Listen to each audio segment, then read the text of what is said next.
In 2025, Superman is a paragon of good and justice, as he should be, and in stark contrast to more recent representations of him and his ilk in the media. He is such a paragon of good that when the country of Boravia goes to war with its neighbour Jardenpur, Superman intervenes, halting Boravia's invasion. I stopped a war. Boravia invaded Jarhanpur, and I showed up and told them that wasn't right. There were no casualties and no significant injuries. You interact at all with the president of Boravia? I told him that if he ever messes with Jarhanpur again, he'll have to personally answer to me. But this is not some evil supervillain and their brainwashed minions carrying out some evil scheme. This is a country carrying out its foreign policy, and Superman just aggressively interfered with it. This gets him into political trouble that the US government is not exactly happy with. Recently, you've come under a lot of fire. The Secretary of Defense said he was going to look into your actions in Boravia. You illegally entered a country, inserting yourself in the middle of an incredibly heated geopolitical situation. Hold on a second. And then threatened to murder their head of state. First of all, Things only get worse when a new super being, the Hammer of Boravia, attacks the US city of Metropolis in response to Superman's actions. People of Boravia will not ignore him inserting himself into our affairs.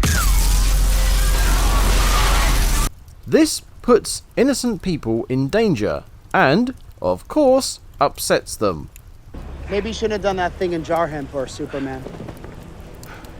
While all this is going on, it is discovered that Superman has a secret base in Antarctica, which only gets him in further political trouble. A hidden headquarters in Antarctica that violates 12 international treaties. Despite all of this, the US government refuses to do anything about Superman. Admittedly, I'm not comfortable with a being from another planet as dangerous as him on the loose. But the optics? Superman is popular. Without solid proof of malicious intent, it's just not worth the risk. A frustrated Lex Luthor takes matters into his own hands and breaks into Superman's lair to find some dirt on him. And blimey heck does he! We love you more than heaven, our son. We love you more than land. Our beloved home is soon to be gone forever. But hope vitalizes our hearts, and that hope is you, Khaled. We have searched the universe for a home where you can do the most good and live out Krypton's truth. That place is Earth. The people there are simple and profoundly confused. Weak of mind and spirit and body. Lord over the planet as the last son of Krypton. Dispatch of anyone unable or unwilling to serve you, Khaled. Take as many wives as you can, so your genes and Krypton's might and legacy will live on in this new frontier. Do us proud, our beloved son. Rule without mercy. Lex presents this message to the public, with expected results. I was a big Superman fan, but now? I hope he rots in hell. The government finally steps in and arrests Superman, incarcerates him, and interrogates him. If the Kryptonian is a danger, we have to act. the DOJ has a warrant out for my arrest, so I'm gonna turn myself in. Wait, what? Is that necessary? The government is very well aware of the potential limitations detaining you, so we've outsourced your confinement and your interrogation to Planet Watch. All of this takes place in Superman 2025, and as laid out here, it is a pretty good through line of events. You might be wondering what happens next regards the incriminating evidence that is Superman's parents' message. This is a particularly interesting question, given Superman has a pretty good reason for why this doesn't matter. The first half is real. The second half was damaged in the trip from Krypton to Earth. The message was damaged in transit from Krypton to Earth. And the rest of the message is lost. But this is only known to him, his self-programmed loyal robots, and his accusers. Everyone else is relying on their knowledge of his character. This has to be BS. Soup's here to take over the world? I don't know, probably not. but any positive things they have to say about him already has a pretty strong counter-argument. What about all the kind acts Superman has performed over the years? He's grooming us, lulling us into complacency so he can dominate without resistance, forging a path for his superpowered descendants to rule the Earth. To tell you what happens next, we have to rewind and refocus on a different, yet related narrative. I'm aware envy consumes my every waking moment because his strength illuminates how weak we all really are. My envy is a calling. It is what has driven me to annihilating you. Lex Luthor hates Superman, obviously. This hatred and want to remove Superman from existence leads to Lex starting a war. Yep, the Baravian invasion of Jardenpur is instigated by Lex, just so he could get Superman in political trouble. I'm not killing you so the Baravian military conflict can proceed. I created the Baravian military conflict so I'd have an excuse to kill you. Threatening the lives of an entire nation just to negatively affect someone's reputation? That's some inspirational evil. To capitalize on this event and further ruin Superman's social standing, Lex gets his personal super being, Ultraman, to attack Metropolis. Yep, the Hammer of Baravia was Lex's henchman. This man's on fire. He's also the one who found Superman's hideout by stalking the poor bastard home. And as already stated, he's the one to find the parents' incriminating message. But he doesn't stop there. Lex sets up a counter super being team and a prison to contain them, making him the ideal person to incarcerate and interrogate Superman when he's arrested. He presents the solution to a problem he creates. Even when Superman escapes imprisonment, Lex uses that ruthless intelligence to lure Superman out by threatening the world. It's not safe. We can close the aperture later by inputting the coordinates, correct? Theoretically. That could tear a dimensional rift into the surrounding area. This is something you think I don't know? There. Superman won't be able to ignore that. Now we know where he'll be next.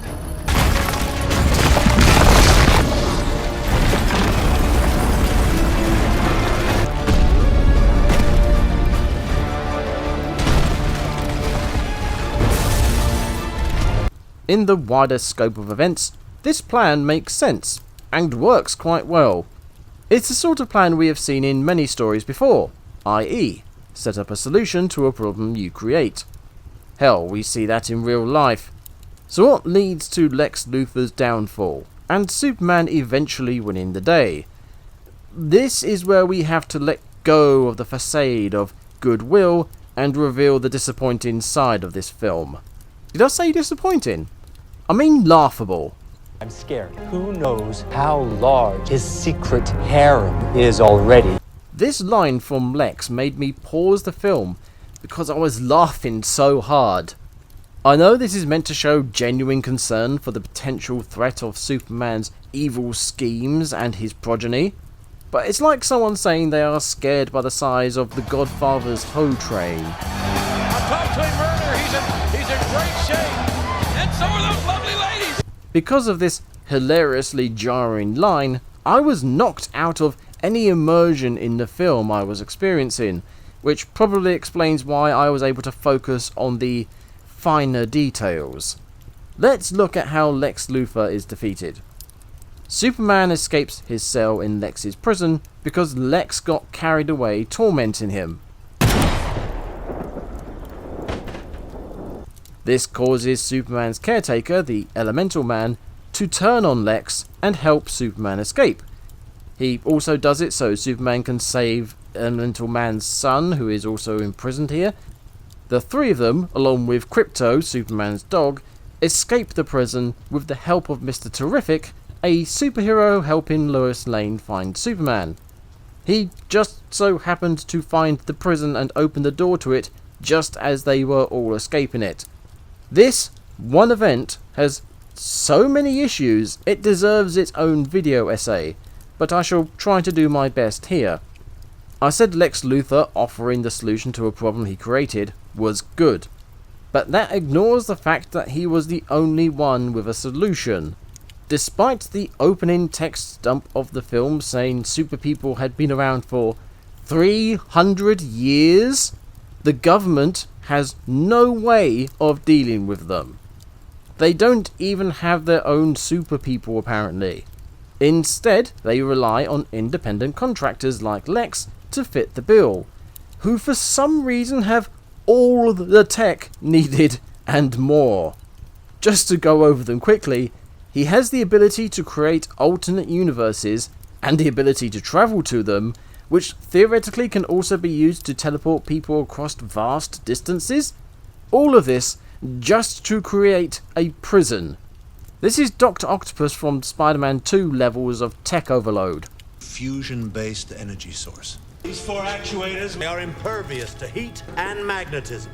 These smart arms are controlled by my brain through a neural link, which is why I developed this inhibitor chip to protect my higher brain function.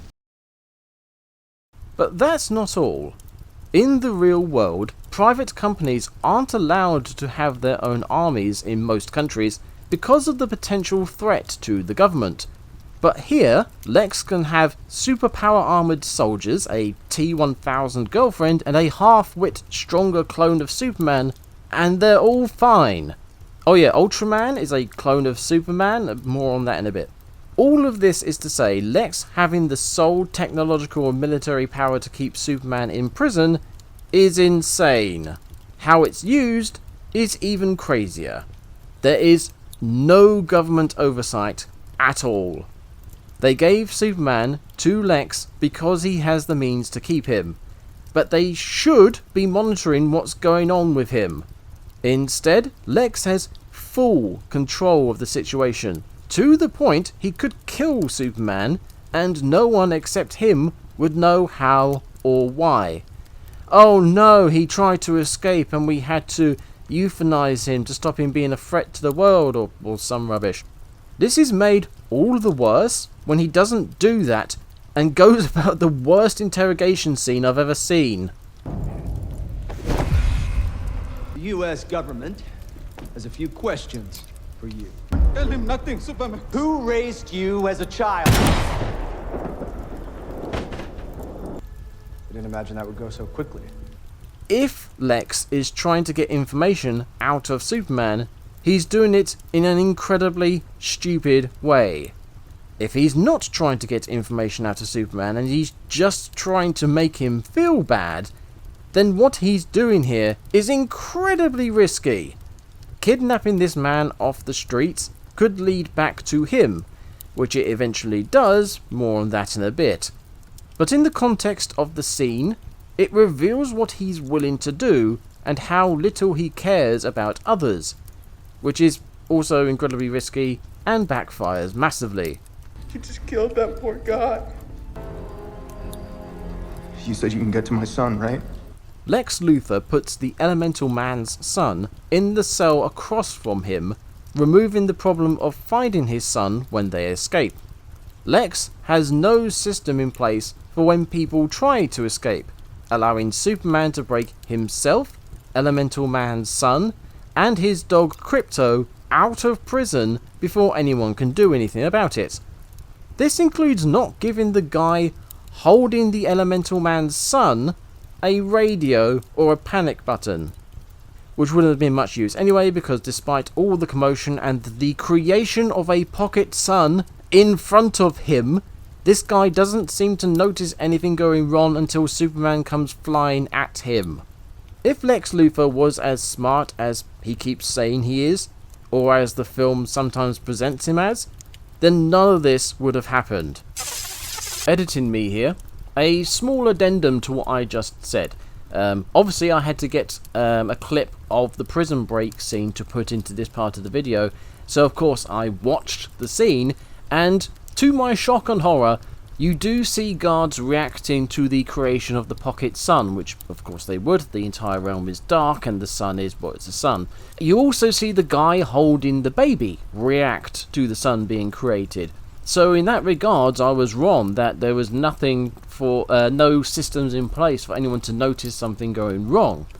There are, clearly, guards and the guy holding the baby. The reason I didn't remember them is because they don't do anything. Seriously, the pocket sun is created, they react. Superman then recovers, heals up, stands up on his feet, punches the front of the cell open, flies across the gap into the other cell to then... What did he do to the guy? I have to watch that again. Gets the baby, gives the baby to Elemental Man. Elemental Man gives the baby back to Superman, giving him the reasonings why. Superman then flies off to go and break Crypto the dog out of his cell. Has a struggle with Crypto because Crypto's jumping all over him because Crypto is a very badly behaved dog. Then Superman, Crypto take the baby back to Elemental Man, and the Elemental Man and Superman have a conversation, and then the guards turn up. What were the guards doing all that time? Did they see the sun being created in the jail cell and go, we should do something about that? In a minute, I need to go take a dump. Yeah, me too. I need to drop the kids off by the pool. Yeah, mate, I need to go lay a brick. Hang on a second. They all just go to the loo before doing anything. Because that's a huge amount of time between seeing something going wrong and then doing something about it. And then, yeah, again, the guy in the cell with the baby sees the sun being created. Superman gets up, heals up, breaks out of the cell, and then flies across. And the guy is still just standing there going, oh, there's a light in that cell over there. There's no panic button. There's no radio. There's no... Oh, this is actually something else I forgot to mention. Lex Luthor has an army of trained... Well, not trained. Mind-controlled monkeys operating social media accounts that are bad-mouthing Superman to lower his social standing. Because apparently we live in China. And apparently all the stuff that Lex Luthor was already doing didn't do enough to lower his social standing somehow. Yeah, those monkeys are completely irrelevant to literally anything that's going on. But they do screw over the fact that Lex Luthor wouldn't have known about Superman doing anything in his cell, because the existence of the monkeys and their social media accounts in this, like, alternate universe, like, parallel realm, whatever the hell this place is, pocket universe, means they have a multi-dimensional internet connection. Which means Lex Luthor could have a doorbell app on his phone looking at Superman's jail cell. Which of course he would. Superman is like his primary goal at the minute. It's his most important project. Of course he would want to keep an eye on it, but he doesn't, because this film is not very clever. The cherry on top of this terrible, terrible cake is Mr. Terrific turning up when he does. It's a massive coincidence. I was going to say there was nothing technically wrong with him turning up at this time, but there absolutely is. I put nanobot GPS trackers into Superman's bloodstream. You can see where his trail ends abruptly right here at Fort Kramer, a dormant military post across the river about 10 miles down. After Ultraman, disguised as the Hammer of Baravia, flies away from Metropolis, he lands at this camp, which isn't that far away from the city. A camp that is operated by Lex's people. This is a huge problem. Why did no one notice this? A foreign invasion of American soil, specifically in retaliation to aggressive action, is tantamount to terrorism, and we all know what America thinks of that.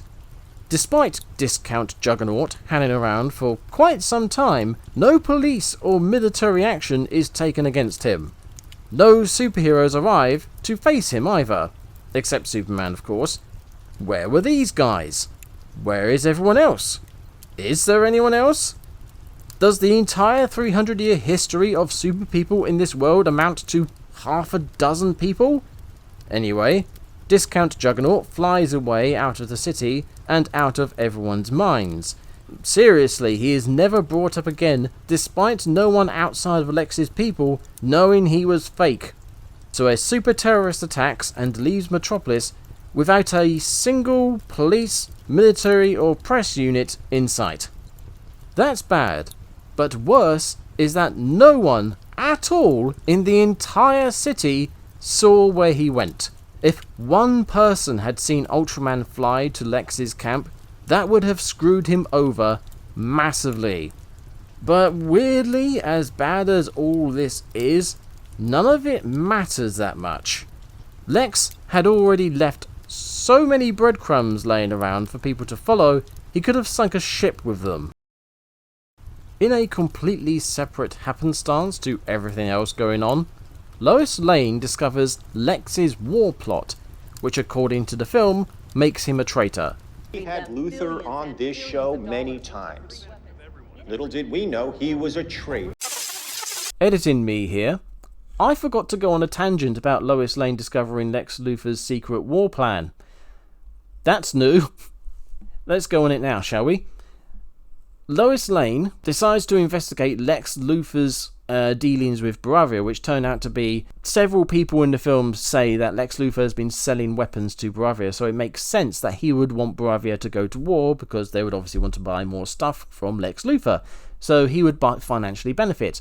And Superman interfering with that would then affect Lex Luthor's profits, so on the general public face of things, yeah, he's trying to get rid of Superman to benefit him financially. Obviously, he's not. It's the other way round. He's doing the war to then get rid of Superman because he hates Superman. But when Lois looks into his financial dealings with Bravia, she discovers that he's been selling weapons on the cheap. Skipping one bit here, she then discovers he has actually made a deal with Bravia to own half of Jardenpur and turn it into his techno state, where he will become king and make a lot of money off of all of the royal oil reserves that are in the country. And honestly, I heard all of this and didn't understand why he ended up being called a traitor later in the film. But there is a detail that I heard when I recorded the scene for this video that would actually, I suppose, lead to him becoming a traitor. And that is, apparently, one of the details they find is that the Hammer of Bravia was a hoax concocted by him. We never see that information. We don't know how they confirm that information, but that is information that they have, and it would make sense that Lex Luthor faking essentially a terrorist attack to better benefit him would be seen as a bit traitorous to the country he's living in. So yeah, I suppose the film has actually justified why Lex Luthor ends up becoming a traitor at the end of the film through a one sentence bit of information, exposition dump really. It's really weird. The whole exposition dump of Lex Luthor's plan by Lois Lane is done during the city evacuation, and it's just this massive juxtaposition between everybody running, screaming, and then Lois Lane, the Chief, and Jimmy just having a meeting in amongst everybody running around. I'm imagining that was meant for comedy value. I imagine. But yeah, it also feels like this expedition dump was just like, oh right, we need this information in the film, but we don't know where to put it. Let's just put it here. Or maybe we can make a joke out of it, maybe. But yeah, considering how important this is to, finishing Lex Luthor off, not like that, stop it, you'd think they would do a bit more with it. But no, it's so quick and just like, boom, boom, boom, boom, boom, boom, let's get on with it. Yeah, that's one reason why the whole Lex Luthor secret war plot is bad. There is another reason, and it's an awful reason. Jimmy used to go out with Lex Luthor's current girlfriend. When Jimmy discovers that Lois Lane is investigating Lex Luthor, he asks his ex-girlfriend for information on Lex Luthor, and she gives him a load of information in the form of selfies. The film makes a point as to how stupid this girl is, to the point she doesn't actually understand the things that she's telling Jimmy Olsen about Lex Luthor's plan. So when she sends him a load of photos, or selfies, they are selfies of her, that just so happen to have incriminating information in the background. given what the film has told us, she didn't know that any of those photos were actually useful, and she didn't know she was taking photos of incriminating evidence when she took the photos. So it is just incredible, insane coincidence that this complete idiot managed to take photos of all this incriminating evidence. It's not just incredibly coincidental, it's also completely out of character for Lex Luthor to let her do that. He doesn't like this girl. It's very clear from what we see in the film. He does not care for this girl. She's, as far as I can tell, she's a bed warmer. So the fact that he lets her just wander around office spaces or wherever the hell all this incriminating secret information is, just lets her wander around there and take photos. No, he wouldn't. And even if he did, there is no way he would let her phone go unchecked. He would have that thing hacked and someone watching over it 24/7. But what am I saying? He doesn't even have a proper security alarm system for his jail where he keeps one of the most important people in the world in. In that case, it's almost consistent that Lex Luthor is incredibly careless and stupid. But on the other hand, the film is trying to tell us that he's like a control freak. He's incredibly petty. He's super intelligent. So there's no way she would have been able to take those photos without somebody looking at them and going, nope, sorry, don't want those, delete. Even if they just do it through her phone, so she goes back later and goes, I thought I took a picture, oh well. But no, there is no security on her phone. Nobody checking her phone or anything like that. And absolutely nothing stopping her from sending all of that information out to people. To clarify, Lois Lane just so happens to decide to look into Lex Luthor's dealings with Bravia.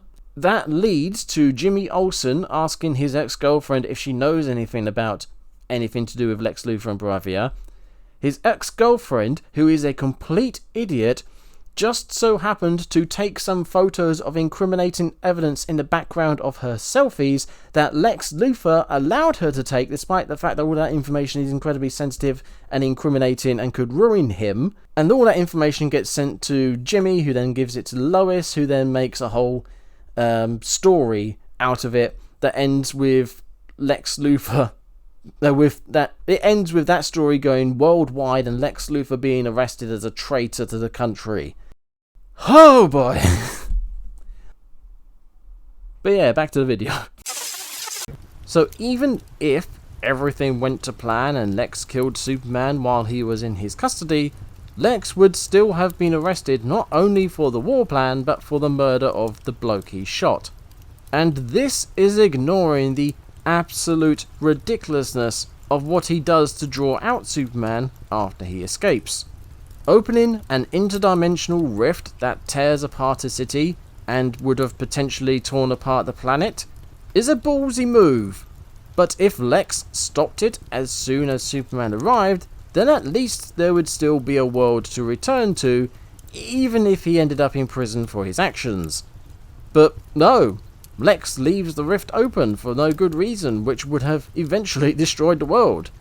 It definitely destroys his own office building.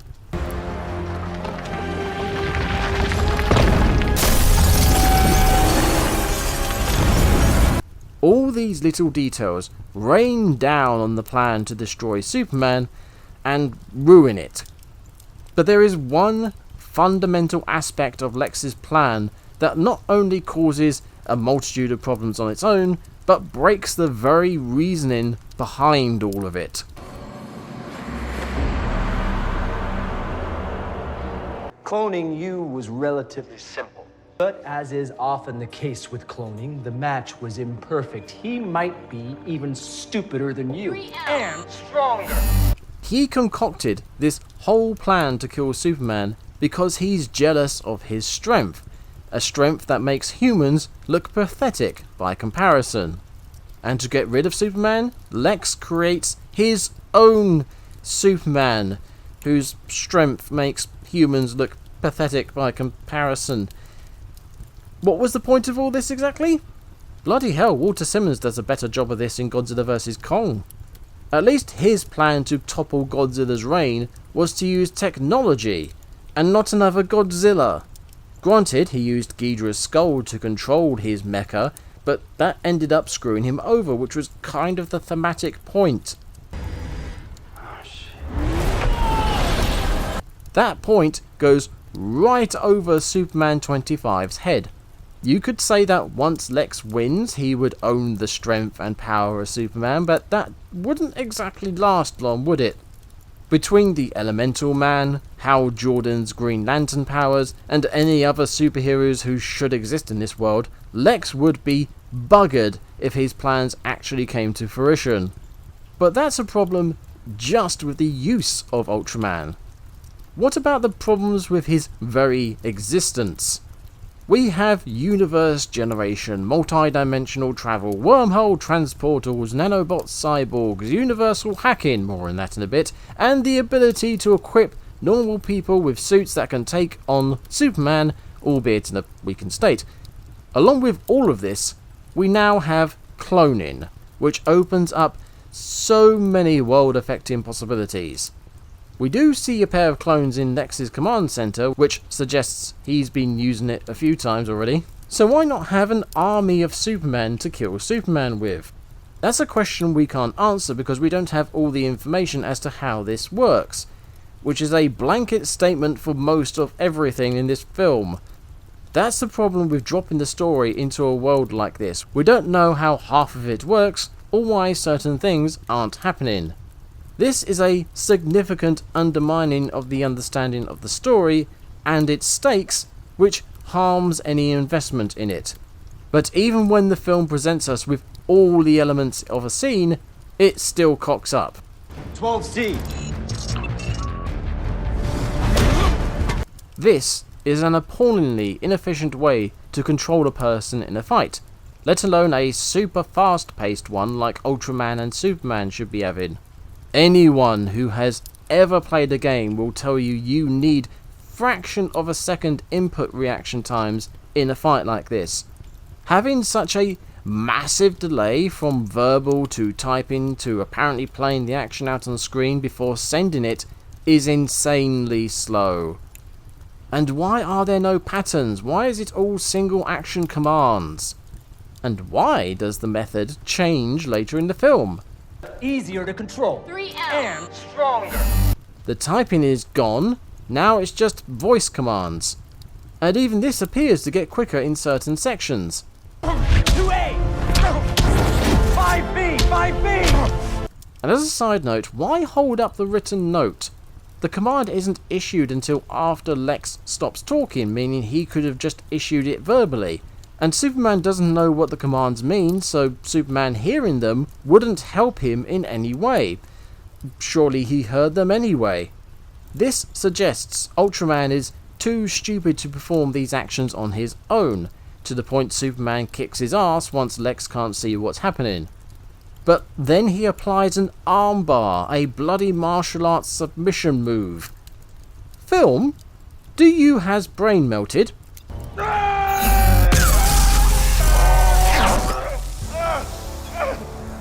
This question also applies to this scene too. It was right ahead. But how are we going to gain access? Know ye a little faith. How did Luthor get in here? It's keyed into my DNA. That's how you got into the fortress. That's right. Lex and co discover Superman's lair in this film. We see that happen. We also see that they don't see Superman entering or exiting the lair. So how does Lex know how to get into it? And having never seen it himself, how does he know exactly how and when the lair will appear to the point he poses in front of it with perfect timing? Then there's the issue with the message. Superman, I preemptively put up this soothing...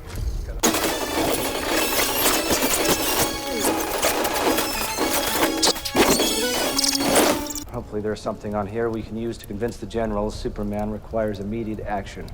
This message. It's damaged, but there's more. I can recover the rest. At the start of the film, we have some terrible exposition, and that's after the text dump. I'll play the relevant bits to save your minds. Put your parents' message on to soothe you. He finds it soothing. The message was damaged in transit from Krypton to Earth. And the rest of the message is lost.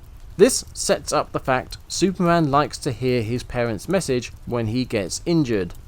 This sets up the message playing when Lex arrives, albeit with terribly executed timing.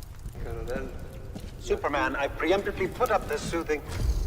When remembering this scene, I thought this preemptive playing clued Lex into examining the message, but in making this video, no, it didn't.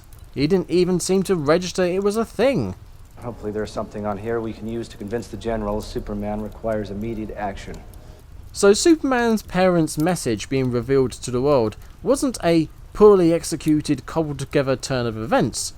It was a nonsensical decision by Lex's girlfriend. This message, it's damaged, but there's more. I can recover the rest.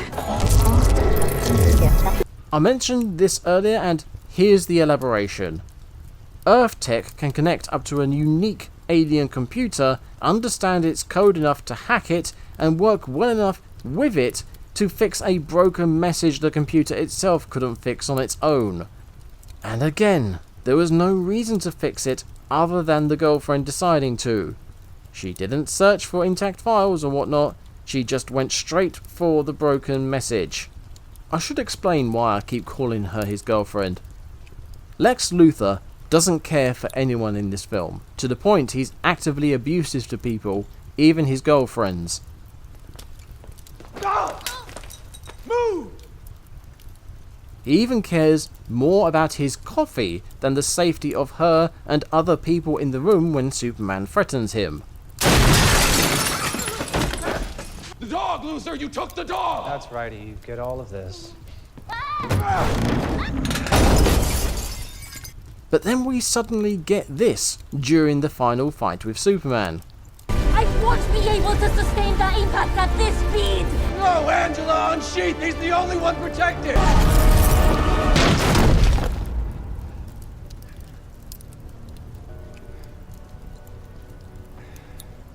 Switch to night vision. He clearly cares for this woman, and along with some other random utterances, it makes me wonder if this character was meant to have a bigger part in the film. I can drill into it, Lex. Your pride won't be making our choices today, Angela. Thank you.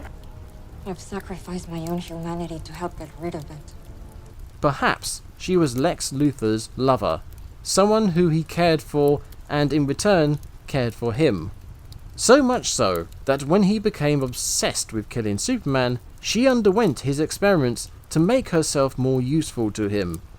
This meant she was no longer human, shown by the fact that her face is an aesthetic choice, and beneath she's just more machine. This meant Lex had to find physical companionship with other women, none of whom lived up to her standards, frustrating him. Alas, none of that is in the film, and what could have been is nothing more than random lines of dialogue and one uncharacteristic exclamation. No, Angela, unsheath! He's the only one protected! Getting back to the message, her choice to fix it points out another issue. The message from Superman's parents is twofold: the nice part and the evil part. There is such an obvious divide between the two, it only makes it sillier that it just so happens to be broken at that point. It also makes it less believable when, after hearing the first half a few times, we hear the second half. Which is probably why the film goes out of its way to tell us it's definitely real, guys. Any chance they're mistaken? Unfortunately, no. 28 of the world's top linguists have confirmed the translation, and 30 of the top forensic computer techs have confirmed the validity of the footage itself. It's gotta be doctored. No way, Clark. But there's no way that message is fake. I know there's computer forensics guys. They're not gonna say it's legit unless they are sure. You buying this? I don't put anything past Luthor, Rick, but the message is authentic. It's a fake message. A stroke of genius. It's not fake. It's almost like the film is aware of how unbelievable it is. But this need to reinforce its genuineness only makes its absence from the rest of the film more apparent. In a way, this is very much like the false accusation plotline from Batman vs Superman.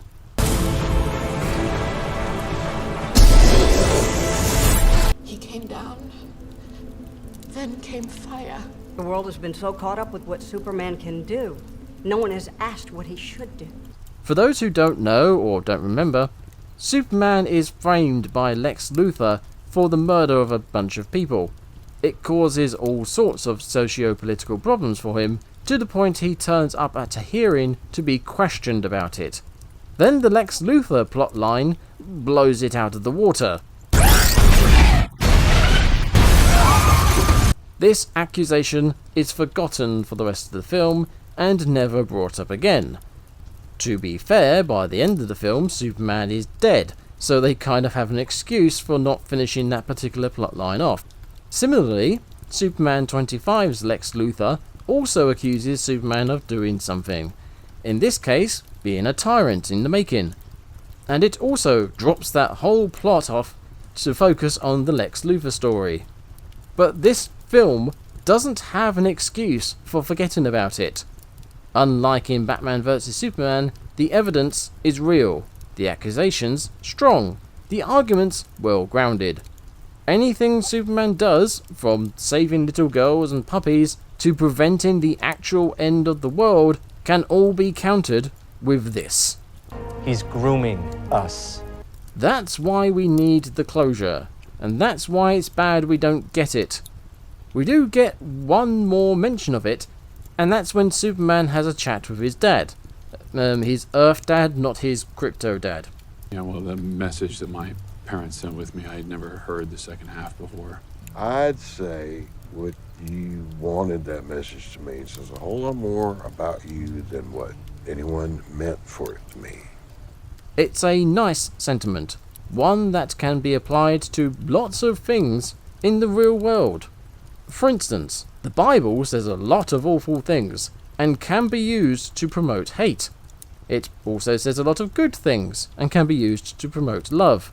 Which you decide to do says a lot about you. Getting back to the film, as nice as this sentiment is, it doesn't solve the problem of the message or its consequences. By the end of the film, Superman is a fugitive of the law and social pariah, or he should be, and no action he can take will change that. The fact the film ends like everything is hunky-dory means the film doesn't understand what it's done. Kind of like Man of Steel. He saved us. Superman does a lot of easily preventable damage in Man of Steel, so much so, people took the absolute piss out of it. Its sequel, Batman vs Superman, focused on the destruction and turned it into a narrative jumping off point, which was good. Then, not unlike Superman 25 with the parents' message, BVS went out of its way to let us know no one was in danger anywhere ever. Thankfully, the workday is over and the downtown core, it's nearly empty. Impact, Strikers Island, east of Metropolis. That's uninhabited. Why did you bring him back to the city? The port is abandoned. That got the piss taken out of it too. Superman 25's sequel could also go this route, adding in some kind of lampshading dialogue to explain away the consequences of the message. Or make it a plot point, which would be better late than never, I suppose. Or maybe have that trial or hearing and get that out of the way so it's solved. Whatever the sequel ends up doing won't take away from the fact that Superman 25 ballsed up. And just like the harem comment taking me out of the film, the message helps to shine a light on all the problems the film has. Both ones I've mentioned and not mentioned. Like all the stomach-churning camera spins during combat.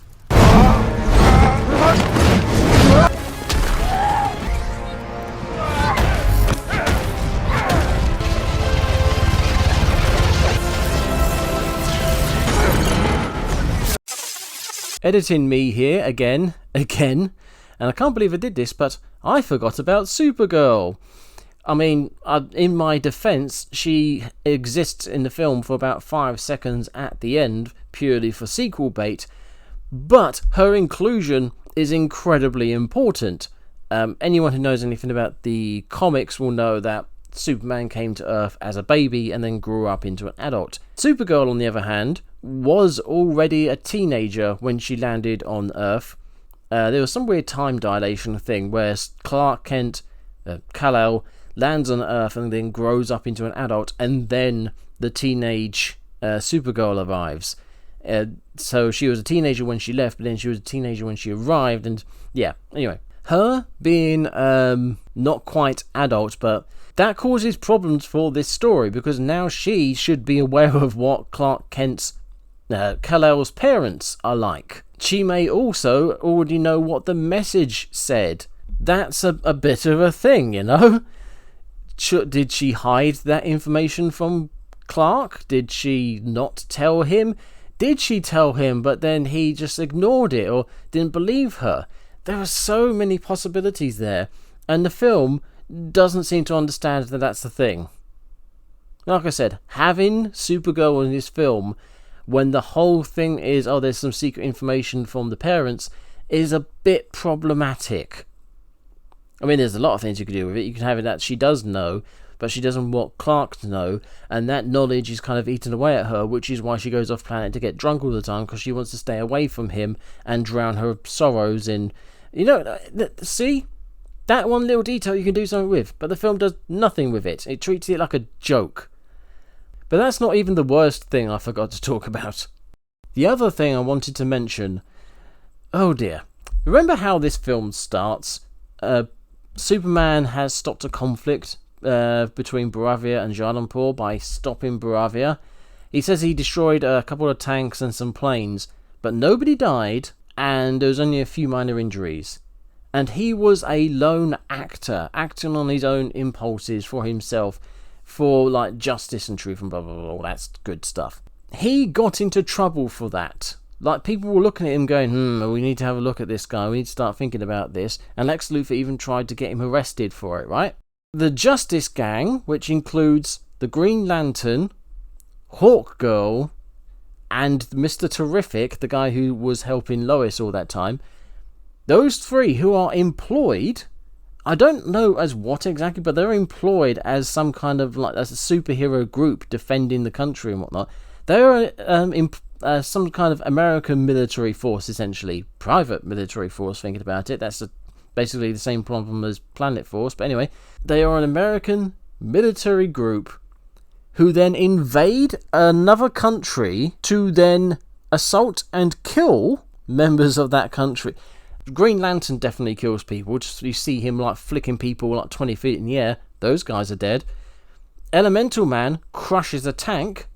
There are people in a tank. He just turned them to pate. He just killed people. And then Hawkgirl, Jesus Christ, Hawkgirl, personally, one-on-one, murders the president of Baravia.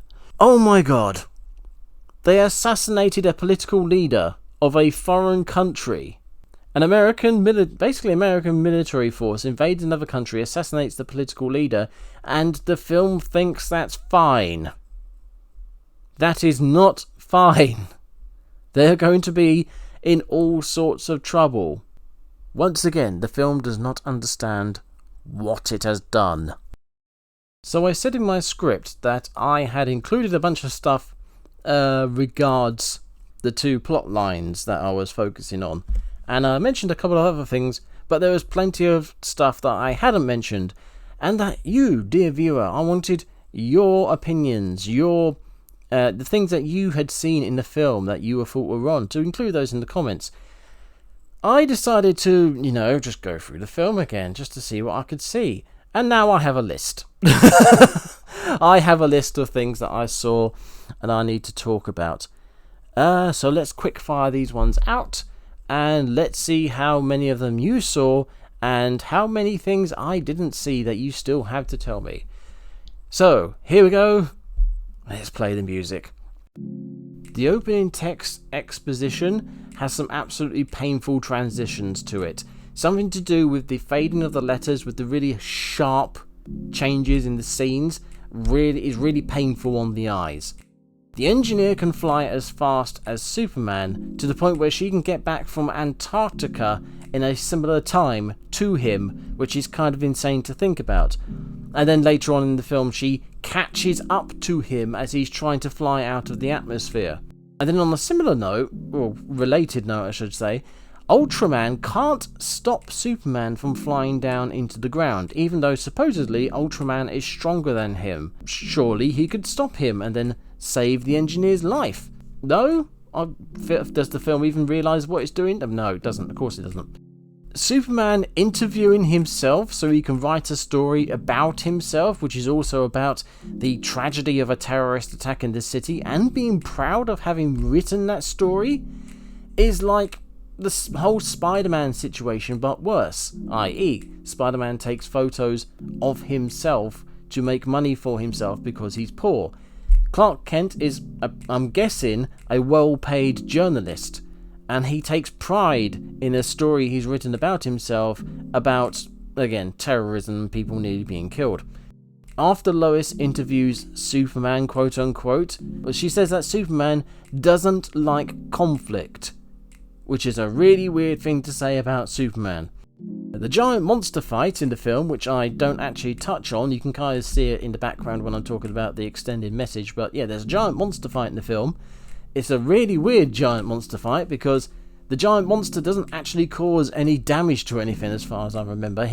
Despite growing from a small monster to a large monster, he's apparently tiptoed around the city and not touched any of the buildings. The only time he does touch some of the buildings is when the Justice Gang nearly drop him into them. Like, they nearly knock him into buildings and nearly cause a lot of damage. And nearly kill a lot of people. And the reason they nearly kill a lot of people is because there was a lot of people just standing around watching the monster like nothing's wrong. Like they can't die within a split second of him stepping on them or something. The whole monster fight is so weird.